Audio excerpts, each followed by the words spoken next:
நம்மளை கலாய்க்கிறாராமா. So S, Ajith வந்து ஒரு கூல் ட்ரிங்க்ஸ் ஆட்ல வந்து நடிச்சிருக்காரு. அசையாத மரம் ஒன்று. எந்த ஒரு, அதாவது ஒரு மூவி ப்ரொமோஷனுக்கு கூட வராத ஒரு அஜித் அவர்கள் ஆட்ல நடிச்சிருக்காரு.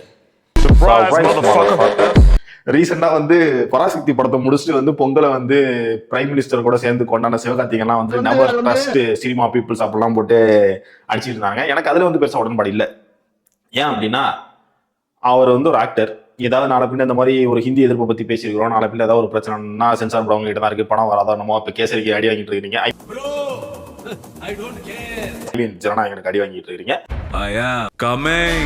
ஸோ அதனால வந்து அவர் போறாரு. எனக்கு வந்து அதுல வந்து பெருசா ஒன்றும் இல்லை, அது அவங்க விருப்பம். அவர் போறாரு, படத்துல நடிச்சாரு அப்படிங்கிறதுக்காக அவர் வந்து ஊபி கிடையாது, அவர் வந்து பிரைம் மினிஸ்டர் கூட போகக்கூடாது அப்படின்ற மாதிரி எந்த ஒரு இல்லை. நீங்க ஊபிகள்லாம் போட்டு அடிச்சுட்டு இருந்தாங்க, நெவர் ட்ரஸ்ட் சினிமா பீப்புள் பாருங்க, போயிட்டு அங்க போயிட்டு செலிப்ரேட் பண்றாங்க, ஆச்சா உச்சாடுறாங்க. அவன் நடிகன்டா, அவன் நடிகன், படத்துல நடிக்கிறான், அதனால அவன் போறான் எல்லாம் பண்றான்.